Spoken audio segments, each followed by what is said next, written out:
Coucou tout le monde, on se retrouve en ce début de semaine pour un petit retour de course.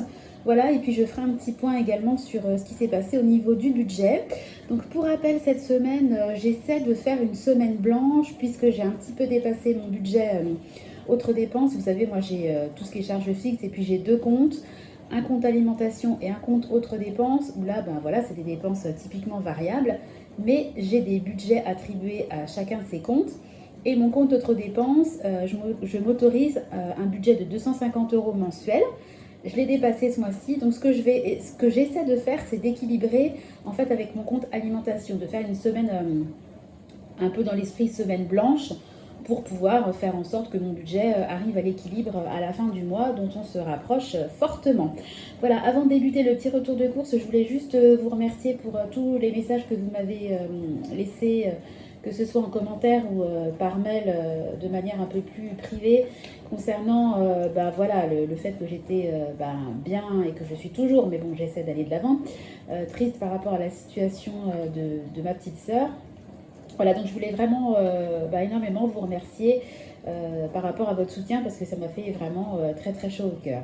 Voilà, donc juste pour rappel, nous on est une famille de 5 avec un nourrisson qui a un tout petit peu plus d'un mois. Les deux autres enfants vont sur leurs 3 et 6 ans. Ils ne les ont pas encore, mais dans 2 mois ils les auront. Voilà, il y a moi et mon mari. Voilà, on s'octroie, ce mois-ci, on s'est octroyé un budget de 450 € pour les dépenses alimentaires, en sachant que normalement il devrait être plus faible vu que je veux compenser le surplus que j'ai fait sur les autres dépenses. J'espère être claire. J'ai pas forcément les idées claires en ce moment entre l'histoire de ma soeur et puis Nathan, le petit bout qui me monopolise beaucoup. Et j'espère quand même que vous comprendrez à peu près ce que je veux vous dire. Donc, pour les courses, mon objectif cette semaine, alors, théoriquement, avec 450 €, j'ai un budget de 112 € par semaine, sauf que comme je veux compenser les écarts faits pour les autres dépenses, mon objectif était d'arriver aux alentours de 50 € pour terminer le mois, tout simplement. Je précise quand même que j'ai beaucoup de choses au congélateur, j'ai fait une grosse commande Picard, enfin voilà, j'ai beaucoup de choses au congèle, donc je veux faire d'une pierre deux coups, une toute petite semaine au niveau budgétaire alimentaire, et puis vider également tout ce qui est placard et tout ce qui est congélateur parce que je stocke sans le faire forcément exprès parce que des fois voilà, les menus prévus on mange moins, il y a des restes et puis ça s'accumule et puis le but c'est de libérer de la place et de n'utiliser à terme qu'un seul congélateur puisque j'ai 2 congélateurs, un armoire et un coffre, donc ça serait vraiment d'une pierre 3 coups. On régule le budget, on vide les placards, on dégivre et puis on n'utilise qu'un congèle pour faire des économies d'énergie. Alors on est parti. Je vous dirai le prix quand je vais faire le point budget juste après. Je crois que de mémoire, je suis un tout petit peu plus de 50 €. Donc au niveau du frais, j'ai tout mis sur la table. Je me suis dit que ça serait plus simple. Une pâte feuilletée. J'ai pris également de la compote. Alors c'est par 16, j'en ai 2, donc ça va au frigo. Comme d'habitude, une boîte de 16 yaourts. Il en reste beaucoup dans le frigo, donc j'ai repris qu'une boîte. Ça, c'était en promo, des allumettes de bacon, 3 pour le prix de 2, donc j'en ai pris 3. Alors, c'est caché derrière. Voilà, donc comme d'habitude, j'ai pris une plaquette de beurre et puis un fromage, un carroux, c'est un peu dans l'esprit du rouy. Voilà, un gros sachet de carottes, je crois qu'il y a 1,5 kg. Un filet de pommes de terre. Au niveau des fruits, j'ai pris des poires. J'ai pris que des poires. Semaine blanche oblige. On compensera avec de la compote. Et puis nous, on a un pommier. Donc on a énormément de pommes en ce moment. Donc voilà, pommes, poires. Voilà. J'ai pris des saucisses fumées puisque je veux faire des pommes de terre avec de la cancoyote et des saucisses fumées. Ça fait un bout de temps que la cancoyote est au frigo. Donc il fallait quand même que j'achète les saucisses. 2 boîtes de 12 œufs puisque je me remets petit à petit à faire des gâteaux maison et puis voilà, tout ce qui est omelette, œufs durs, c'est quand même ça revient relativement peu cher. Je vais également essayer de faire une shakshuka, j'ai vu ça, coucou. Bon j'ai mon assistant qui arrive, par contre il faudra que je masque ta bouille, attention mon doudou. Voilà, donc j'ai pris du lait entier. Oui, c'est des pommes de terre. Du lait entier, j'en ai pris 5 briques. Du demi-écrémé. Attention, tu vas tout faire tomber, Clément. Viens. Du lait écrémé, 2 briques. J'ai pris 3... Bon, je vous reprends, je vais faire une pause. Bon, désolé, mais c'était trop compliqué de faire la vidéo avec Clément qui veut toucher à tout, forcément.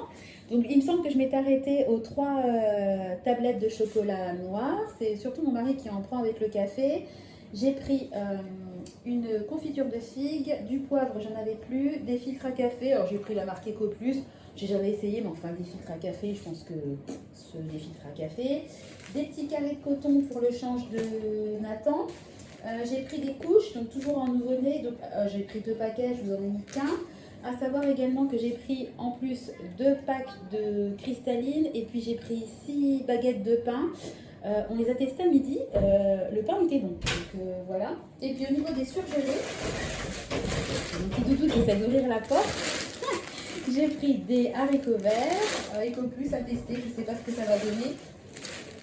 Un trio de poivrons, ça c'est pour faire la shakshuka. J'ai fait ça, j'ai vu ça une fois, c'était le ramadan, donc moi je suis pas du tout, moi je suis athée, je suis pas du tout religieuse, mais je m'intéresse à tout. Et pendant le ramadan, j'avais vu cette recette-là qui tournait un petit peu sur internet, j'ai testé une fois, j'ai trouvé que c'était super bon, et en plus c'est économique, donc ça faisait longtemps que je n'avais pas fait, donc je vais en faire une. Et puis, comme très souvent, nous on est fans de courgettes, donc j'ai pris 1 kg de courgettes en rondelles. Voilà, je crois qu'au niveau du retour de course, il me semble que je vous ai tout montré. Si j'ai l'énergie, je vais arrêter de parler en même temps que les sacs. Si j'ai l'énergie, j'essaierai de vous mettre dans la barre de description les menus que j'ai prévus. Vraiment, il n'y a rien de fou, hein. Je vous dis, je vais vider les fonds placard, essayer de faire avec ça. Typiquement, vous voyez, les carottes, les pommes de terre. Je pense que les saucisses fumées, on n'utilisera pas tout. J'ai du chaud qui est au congélateur, donc je vais faire une potée. Voilà, les allumettes de bacon, j'en ai pris parce que il me reste du fromage à raclette. Donc je vais faire une tarte avec des allumettes de bacon, du fromage à raclette et puis un légume quelconque. Peut-être des brocolis, j'avais pensé à faire des brocolis. Enfin voilà, peut-être que les poires, je ferai des poires au sirop. Enfin bon voilà, je pense que je vais me débrouiller avec ce que j'ai. De toute façon, l'objectif c'est quand même d'y arriver. Donc soyons positifs, on va y arriver. Alors, je vais ranger les courses et puis je vous reprends tout de suite pour faire le petit bilan budgétaire. A tout de suite. Donc ça y est, les courses sont rangées, tout est au frais, tout est sécurisé. Donc on va passer au tout petit bilan du budget. Et puis après, j'avais oublié de vous dire en début de vidéo, je vais vous parler du remboursement anticipé, vous savez, d'un de nos prêts qui vient d'être fait. Ça y est, c'est validé, c'est acté. On a un prêt qui est terminé, donc on est trop content. Donc au niveau du drive Leclerc que je viens de vous montrer, donc on en a eu pour plus de 50 euros, hein, pour 59,10 euros. Donc il me reste à 88,43 €. Donc il me reste sur mon budget du mois de septembre 29,33 €. Et je suis très contente puisque je vous disais que, vous savez, j'étais en négatif en fait sur mon budget autres dépenses. Je l'avais dépassé de 27,08 € exactement. Désolée, hein, j'ai pas eu le temps de tout mettre au propre.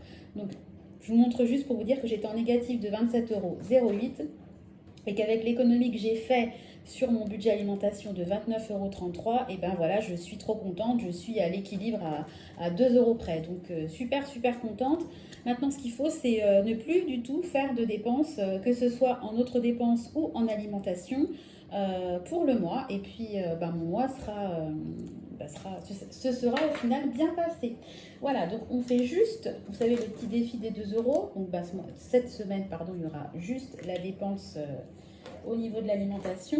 Donc je coche, hop, un petit carré de mon défi.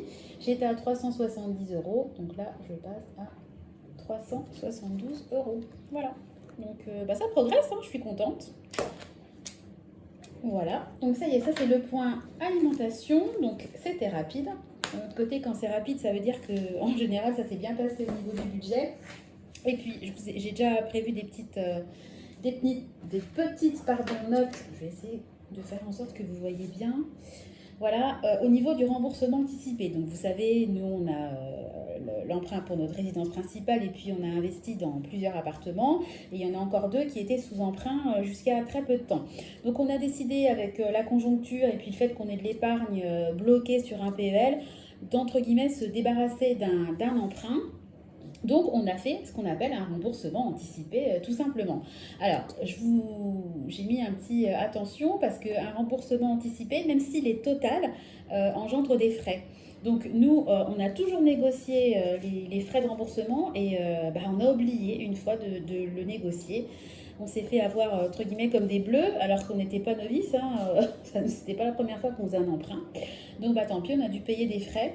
Sachez quand même que vous avez tout à fait la possibilité d'éviter ces frais. Hein. Quand vous contractez l'emprunt, bah, vous négociez tout simplement avec la banque le fait de partir faire l'emprunt chez eux, mais de ne pas avoir de frais en cas de remboursement anticipé. On l'a toujours négocié, on a toujours eu l'accord de la banque pour enlever cette clause, sauf que, ben, inattention, ou alors peut-être, c'est même pas l'erreur du débutant, c'est peut-être justement la confiance de la personne qui n'est pas à son coup d'essai, qui va à la banque, qui arrive à avoir un emprunt sans trop galérer et qui oublie de négocier ça. Donc on n'en a pas eu pour lourd hein, parce que c'était un petit emprunt, mais quand même ça fait toujours suer bah, de payer des pénalités alors que vous vous débarrassez d'un emprunt. J'aurais préféré que cet argent reste dans ma poche. Bon, bref. En tout cas, les frais pour un remboursement anticipé, ils peuvent être calculés de deux façons. Soit la banque va vous facturer 6 mois d'intérêt, soit elle va vous facturer 3% du capital restant dû, bah, tout simplement la somme qu'il vous reste à rembourser. Ce qui sera facturé, c'est toujours en faveur du client, ça sera toujours le plus petit montant. Voilà, c'est pas la banque qui va décider de prélever ci ou ça, il y a des règles, il y a des lois et ça sera le plus petit montant. Donc nous, en l'occurrence, c'était les intérêts. Voilà, donc ça y est, le conseiller nous a envoyé la confirmation, comme quoi tout était remboursé. Je vous ferai une petite copie d'écran du montant à zéro. Alors ça, c'est jubilatoire hein, quand vous voyez ça. Je me dis que tous les efforts qu'on fait, toutes les l'épargne qu'on met tous les mois de côté, etc., on pourrait faire autre chose, de dépenser autrement. Ben, franchement, je suis trop contente d'épargner, de mettre de côté parce que moi, vraiment, je trouve que de ne plus avoir d'emprunt, que ce soit pour la résidence principale ou le locatif, je persiste et signe, hein, chacun sa technique. Il y a beaucoup de gens qui préfèrent voilà, pratiquer l'effet de levier, ils argumentent sur le fait que le locataire paye le loyer, etc. Bien sûr, c'est vrai. Moi, en tout cas, tout ce que je vois, c'est que l'emprunt, il est payé, que la partie est à 100% à moi et que les loyers, ils rentreront 100% dans ma poche et qu'ils n'iront pas en remboursement d'un emprunt. Donc, on est super content. Alors, la dernière fois, je vous avais parlé de ce qu'on allait faire avec l'argent qu'on va récupérer, entre guillemets, ou moins dépenser, ça dépend comment on voit, mais j'ai pas du tout été claire, donc je vais reprendre un peu ce que j'avais dit. Donc j'ai mis projet post-remboursement. Nous, pour rembourser à la fois la résidence principale et les deux appartements, on mettait tous les mois 185 euros sur un PEL. Donc le PEL a été cassé pour rembourser cet emprunt-là. C'est pas pour autant qu'on va pas continuer à mettre de côté ces 185 euros.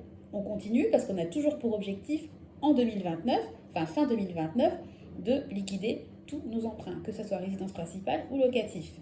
Donc les 185 euros, bah, en résumé, rien ne change, vont toujours continuer à être épargnés, mais on se retrouve avec un surplus entre guillemets de 174 euros qui était le montant de l'emprunt qu'on remboursait tous les mois pour payer, avant de rembourser l'emprunt qu'on a remboursé. Ouh là là, il y a beaucoup de remboursés dans ma phrase, j'espère être claire.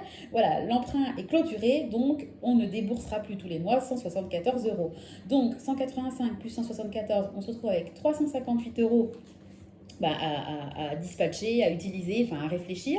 Voilà, donc ce qu'on va faire, c'est que sur ces 358 euros, 300 euros vont partir en épargne pour ce que j'ai mis projet 2029, bah, tout simplement le projet de rembourser tous les emprunts, donc les 185 euros qu'on met depuis X années, plus les 174 euros qu'on récupère. Donc les 300 euros partent avec un objectif de se débarrasser de nos emprunts.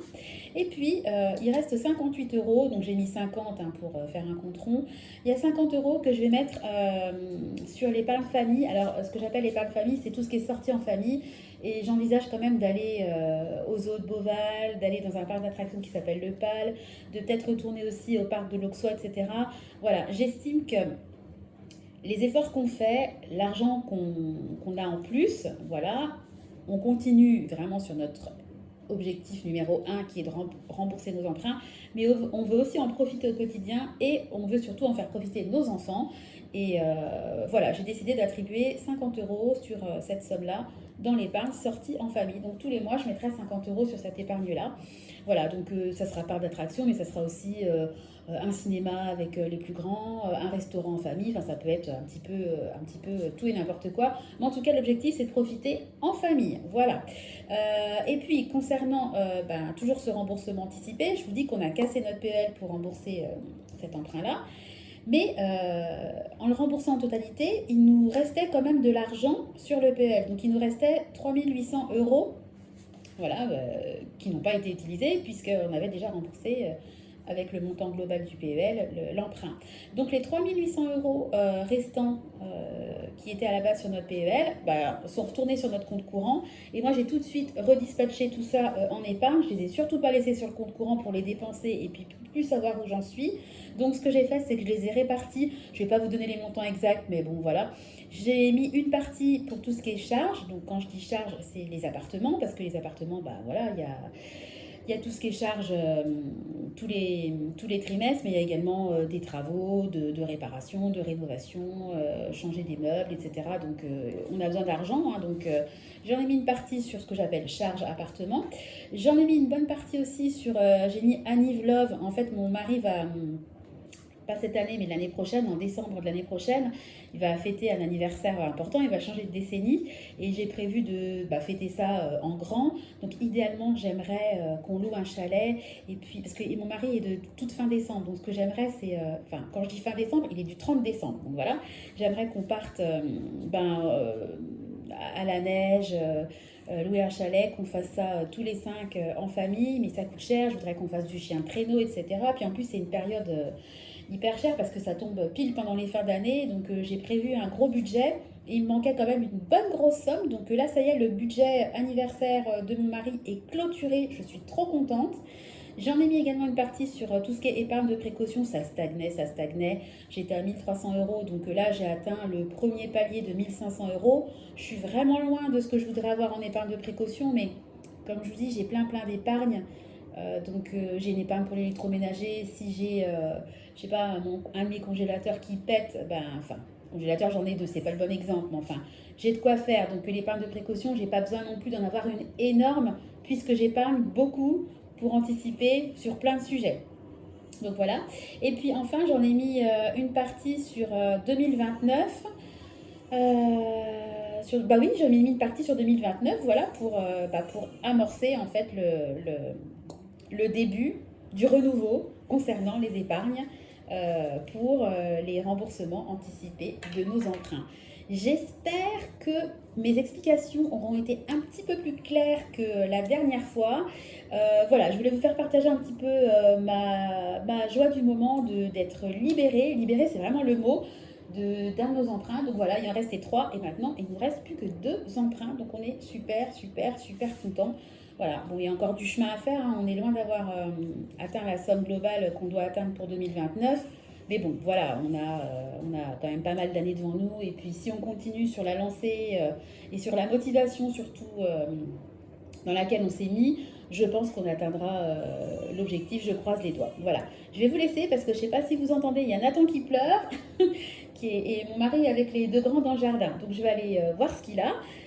Je vous donne rendez-vous de toute façon très bientôt dans une vidéo. Alors je vous ferai très prochainement la vidéo sur le rééquilibrage, vous savez, postpartum, avant-après, mon poids, des photos, etc. Enfin, j'ai pas mal de projets de vidéos à faire. Donc je vous donne rendez-vous de toute façon fin de semaine pour la vidéo du week-end et les blablas de Sandra. Je vous fais des gros bisous, puis je vous dis à bientôt. Bye bye.